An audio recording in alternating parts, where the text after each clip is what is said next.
Easter is the time of new beginnings, and having some amazing recipes to help celebrate the season makes it even better.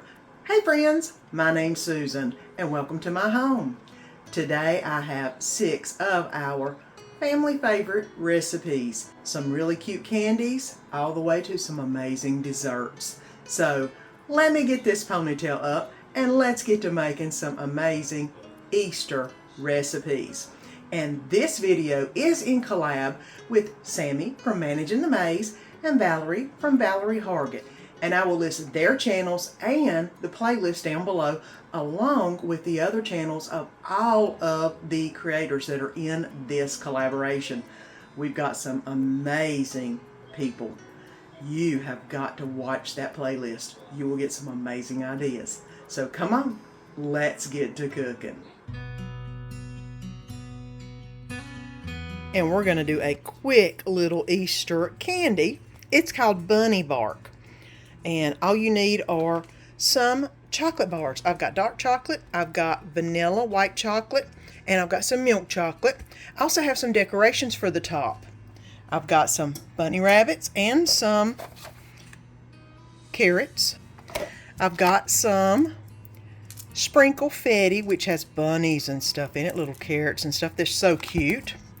The pretzels that are going to be the bottom layer, and I've got some Easter M&Ms that are going to go on top.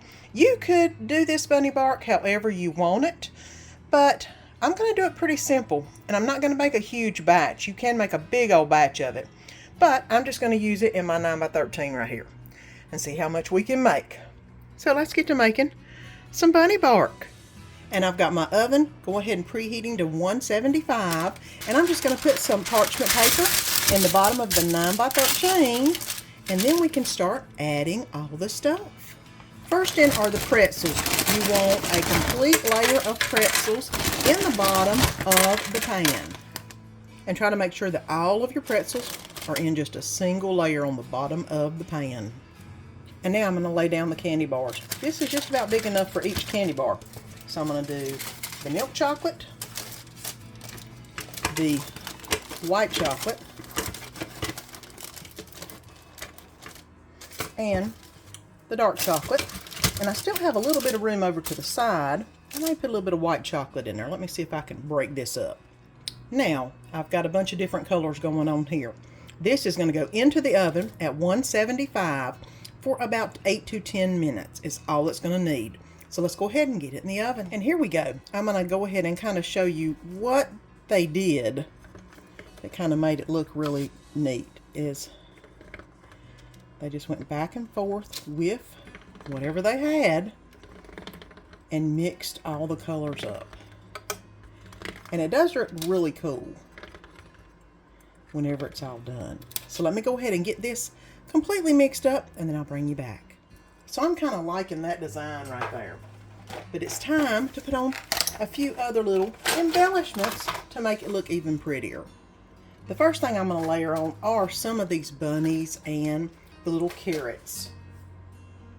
And I'm just going to space them around because I'm going to have other things going in this and other decorations. But they're awful cute and they're candy, so they're definitely edible.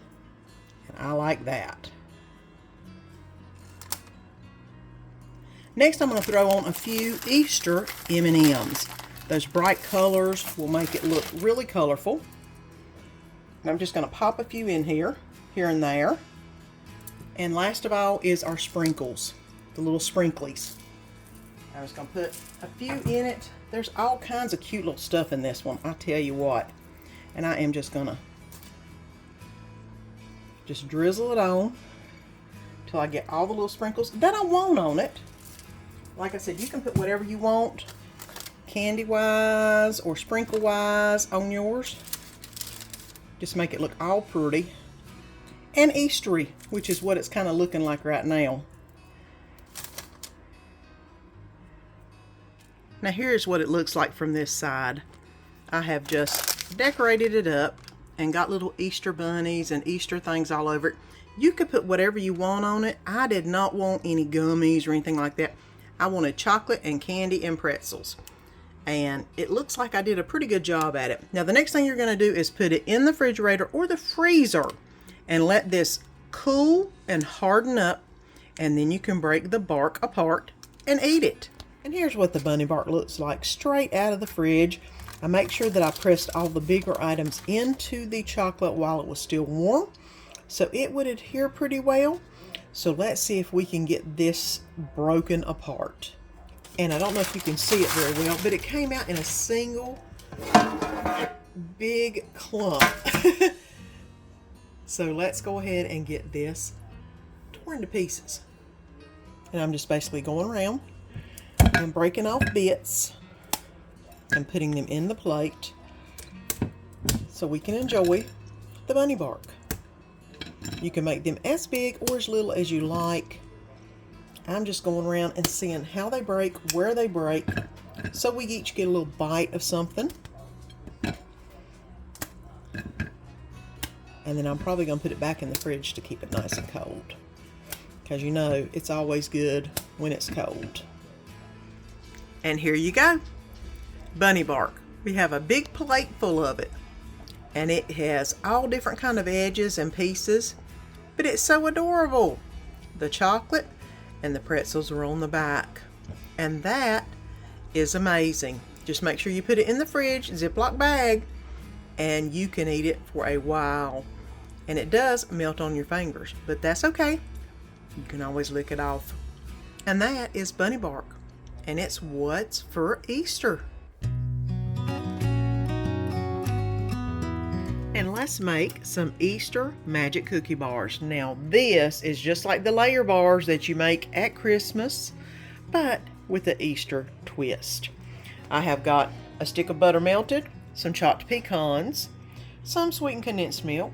I've got some graham crackers, of course, some flaked coconut. I've got assorted M&Ms and assorted chocolates, along with some sprinkles that are definitely Eastery, and a couple of extra little Easter lovables that I'm going to put on there that I had left over from a project I did yesterday. So let's go ahead and get the base started on this beautiful cookie. I've got the oven preheating on 350. This is a cup and a half of graham cracker crumbs, basically a sleeve of graham crackers that I've crushed all to pieces. And this is 1 stick of butter. I'm going to go ahead and add this to the graham cracker crumbs and get this all well mixed for my base for my cookies. And that is looking really, really good already. So let's get it in our dish. I'm going to go ahead and put the graham cracker and the butter mixture on the bottom. This is a 9x13 pan, so it's nice and big, and it's not going to make a very thick bottom, but I'm going to go ahead and spread this out, and I do have parchment paper in here, until I get a thin layer all the way across the 9x13. Now I've got all this spread out. The next thing it's going to go in is going to be the condensed milk. And I'm going to go ahead and pour it out. And you know this don't never spread worth a flip whenever you do this. It never does. So I'm going to go ahead and take it out in dollops and try to put it all around as much as I can, because this stuff is so thick. I guess you could warm it up. I didn't think about that. I mean, mind you, it's not been in the fridge, so I don't know why it would always be so thick, but it always is. And now to spread it out as good as I can all over the cookie base. Now I've got this pretty much spread out. I'm going to go ahead and add on the coconut flake. We love us some coconut flake, and putting it right here next to this sweetened condensed milk will just make it grab some of that sweetness even more. I'm putting a cup of it on the bottom, and then I'll serve about half a cup for the top. As you see how thick this is getting. I'm going to add on a cup of butterscotch chips all over the cookies. A cup of white chocolate chips go on next. I love me some white chocolate now. This is going to be good. The recipe calls for walnuts. We always use pecans. That's just, and I'm using 1 cup of chopped pecans to put on this. Make it nice and nutty.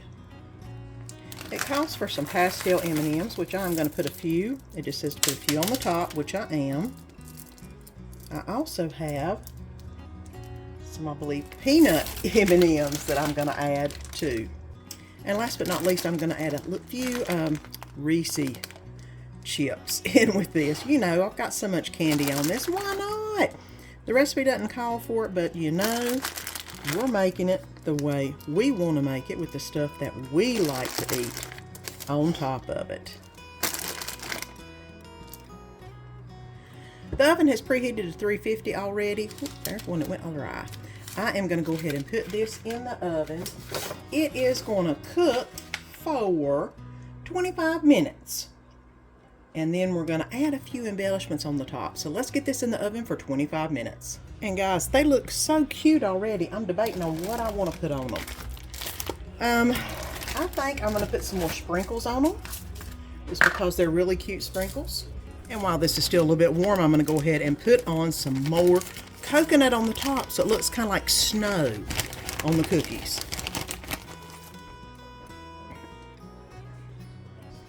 And here you go. Here's what the cookies look like after I add the coconut to it. Let's let it cool off and then we'll cut them and we'll get to eating some. These are so good, you've got to make them. And let's make some pineapple cream cheese spread or pineapple dip in pineapple presentation. And yes, I got a recipe and then tweaked it to the way I liked it. We're going to use 2 sticks of cream cheese, a can of crushed pineapples, some chopped pecans. I use the pineapple only for the top for the pineapple presentation. The pecan halves are going to be for the presentation only, plus you can eat them, and it makes it really good. I've got some coconut flake and some sugar, and that's all we need. So let's get this put together and get in the fridge so tomorrow we can make the pineapple presentation. Now the first thing you need to do is pour the pineapple, the crushed pineapple, into something to drain. And you can let it drain for a little while, or you can do the shortcut version. You can either squeeze this with your hands, or you can use a spoon and squeeze all of the juice into the bottom, because you want to get as much juice out of this as possible. You don't want your pineapple dip juicy. You want it creamy. And to be able to do that, you need to try to get as much of the water out of the pineapple as you can. So do this until you don't see any more water coming out of the pineapple, which doesn't take long. And then you know you are ready for the next step. The next step is to blend your cream cheese and your sugar. I went ahead and put this cream cheese in the microwave for a few minutes because y'all know I don't keep it out long. I forget to take it out ahead of time. So you want this to be nice and soft. I put this in the microwave for 20 seconds. And now we're going to add in the sugar. And if you're enjoying this video, don't forget to subscribe. And don't forget to ring that little bell so you don't miss any of my upcoming videos. And now that this is well blended, I'm going to go ahead and add in the sugar into the mixture. Make sure that after you blend each time, you scrape the sides down as good as you can. And now this has the sugar blended in. It's time to add in the pineapple. And I have taken the time to get as much juice out of the pineapple as I possibly can. Save that pineapple juice. You can always use it for something else. And now let's get this blended up into the cream cheese sugar mixture. We had 1/4 cup of sugar. Now we're adding in 1/4 cup of coconut into the mixture. And of course, we're going to blend that in also. I now have everything blended and I've got it scraped off the sides of the bowl.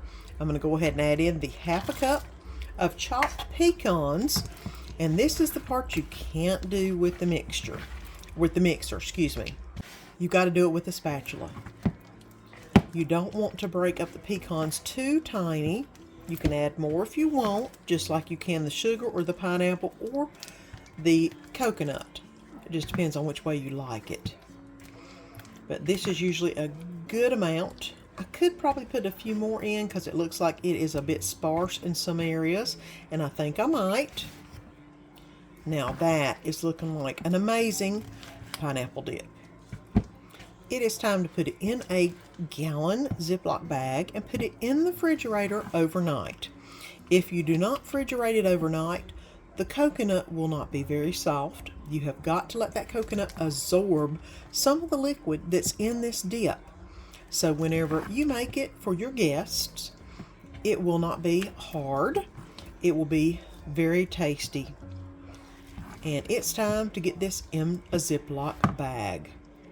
And this is ready for the refrigerator. You want to leave it in overnight, and then we'll get it out tomorrow. And I'll show you how to make the pineapple presentation. It will definitely be a winner at your family functions, church functions, whatever you want to make it for. The recipe that I have used is good for about 12 people. If you have a lot of people, you can definitely double it, especially if you have lots of other things going on. But I'll show you how beautiful this can be when you put it together tomorrow. And let's finish up the pineapple dip with the pineapple presentation.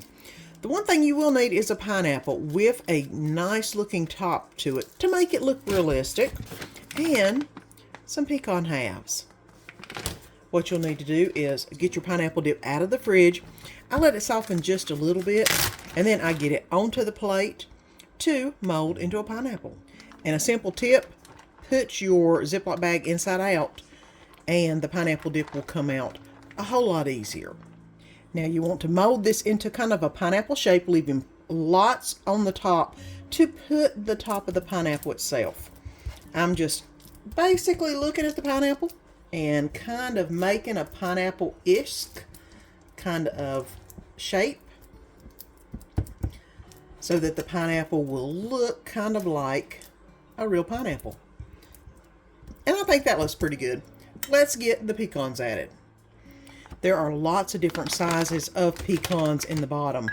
I kind of pour a bunch out on a plate and then divide them out because you want your bigger ones toward the bottom and then your smaller ones toward the top, just like a real pineapple looks like. Now if you notice on a pineapple, each of the pineapple pieces are kind of in between each of the other ones, and that's what I'm trying to do with this. I'm going to be putting the pineapple pieces in between, or as close in between as I can, and trying to make it to where they look like the pineapple does. And I put the smallest ones on the very top, and then that kind of looks like a pineapple if you look at it. Now we're going to put the absolute top on. Now when you cut the actual pineapple, you want to cut it as close to the top as possible.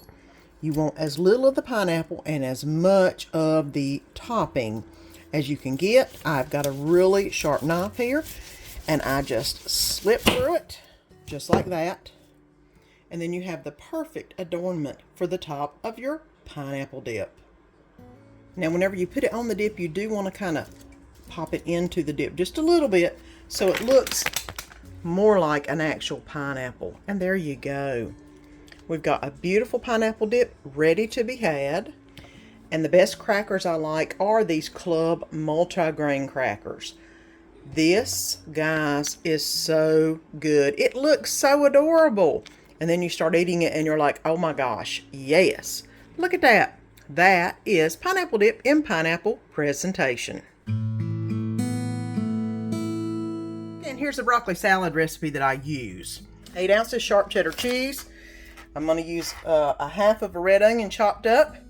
Here are my broccoli florets. We'll get them out, we'll rinse them off, and then we'll cut them real small. That way they can make smaller bites.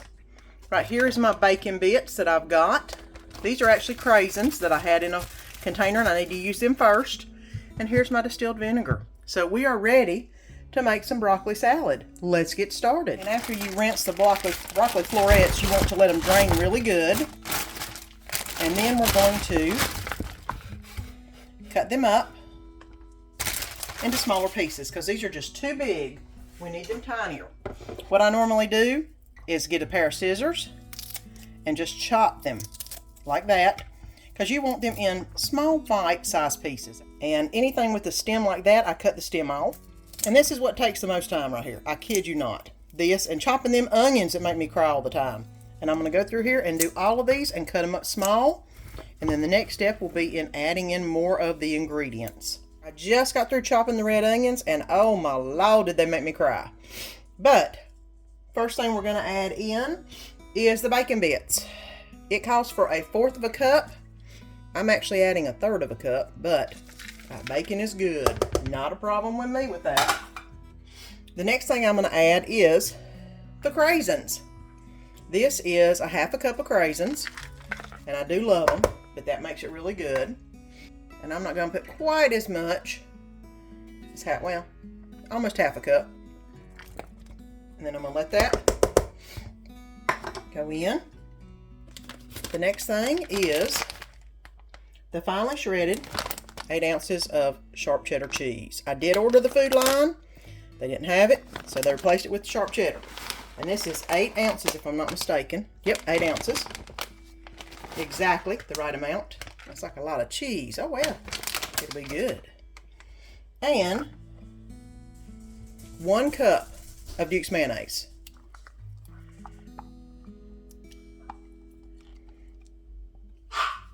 And I'm going to stir this around and get it all mixed up. And I'm going to add 1/4 cup of sugar in here. And I know it sounds weird, but it makes it taste good. And then I'm going to add 2 tablespoons of white vinegar.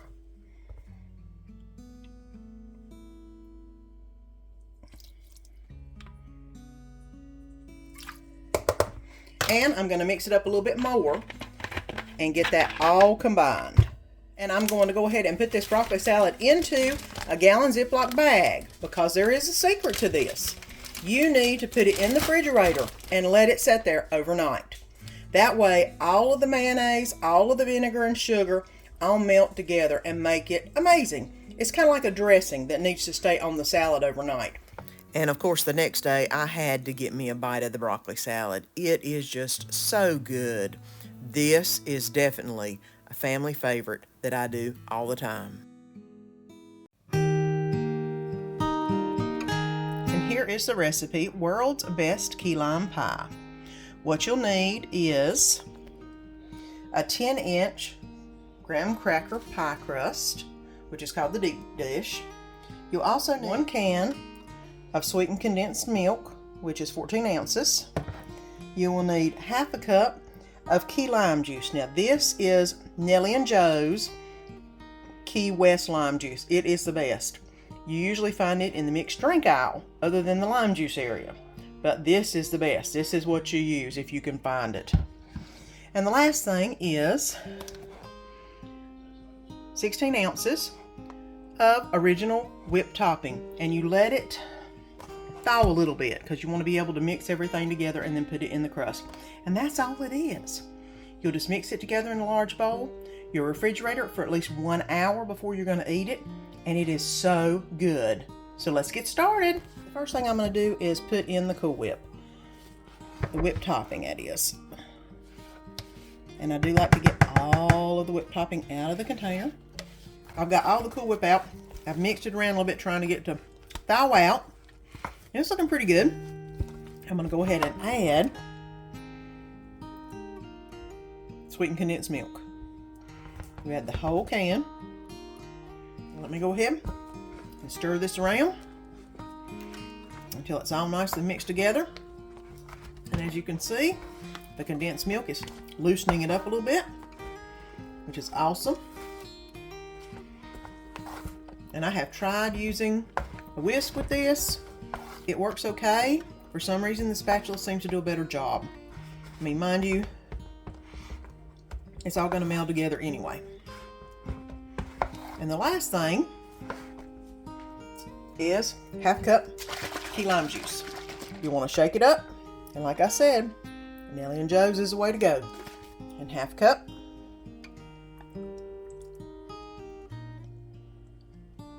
And pour it in. All right. Now I'm ready to stir. All right. And that looks really, really good. I look like I've got most of the lumps out. It looks pretty smooth. not too lumpy. So it's ready to pour into the pie crust. Now the reason you want a deep dish is because this is a lot of filling. And you just scoop it into the pie crust. And then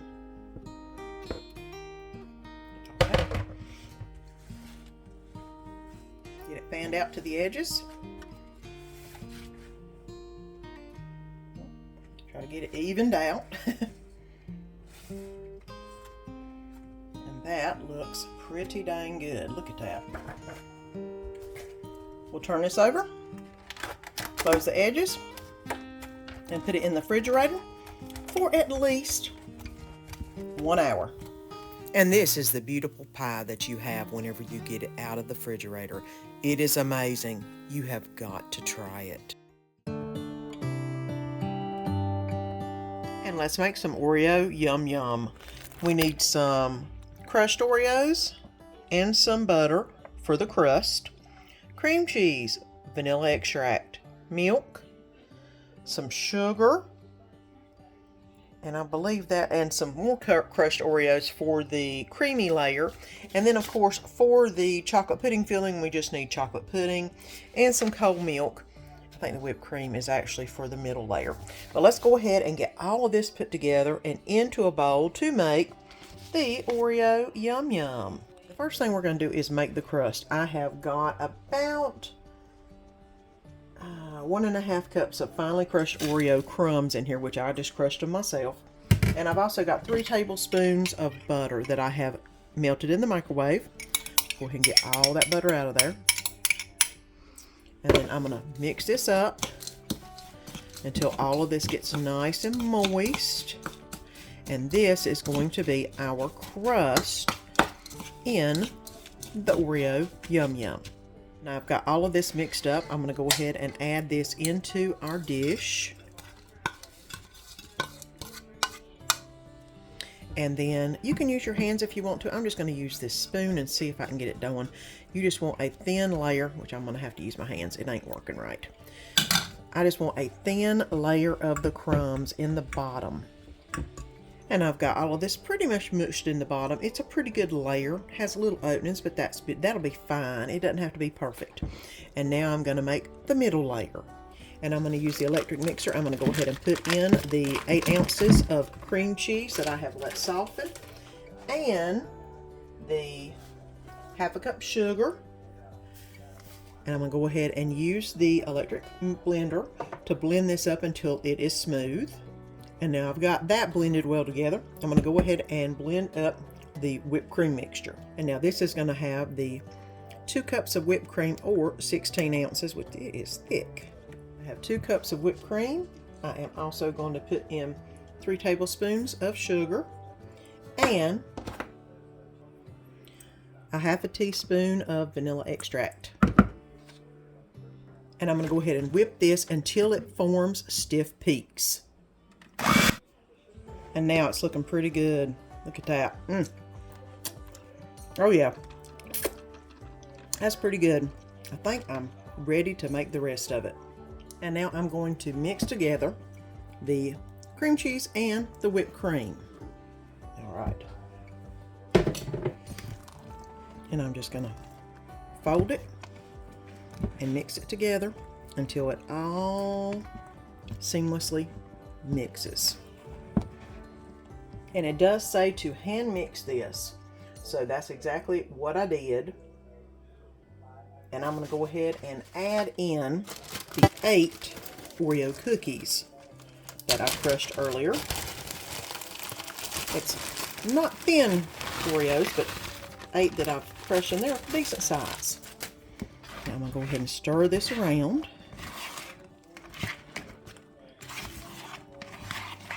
until it gets all incorporated, which won't take long. Now I'm going to pour in about half of the mixture over top of the Oreos crust, and then I'm going to try to spread it as good as I can. That stuff is good. I'm going to put the rest of the mixture back in the fridge for just a minute while I finish up out here. And the last step, we're going to be putting in the chocolate instant pudding mix into a bowl along with the milk. And I'm going to go ahead and get this mixed up until it is completely combined. And once it gets completely mixed together and it'll start firming up, now it's time to pour it over what we've already made. And I've got the mixture which I put into the fridge, which is the crust layer and the cream cheese layer. I'm going to go ahead and put on the chocolate layer. It said to dollop it on in spoonfuls, and then you're going to gently smooth it out. I want to get it all the way to all the edges. Now we're down to the last thing we've got to do, and that is put the rest of the cream cheese mixture over top of this, and try not to disturb all the other layers, which I am again going to use a spatula and just pop this on top. It seems to do pretty good, just like this. Now I'm going to smooth this layer out just like I did the others.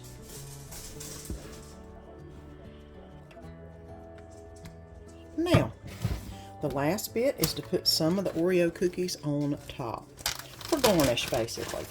And you can get your cute little pieces that look real cute and just pop them onto the top and decorate it however you want to decorate it. And I'm liking ones that have both pieces on it. They look cute. And here you go. Oreo Yum Yum.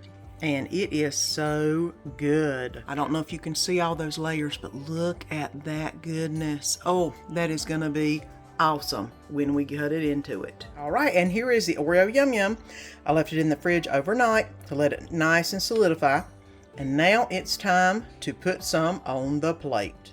And here you go, Oreo Yum Yum. It is so good. And if you don't want to do the whipped cream version, you can use Cool Whip instead. Make it even easier.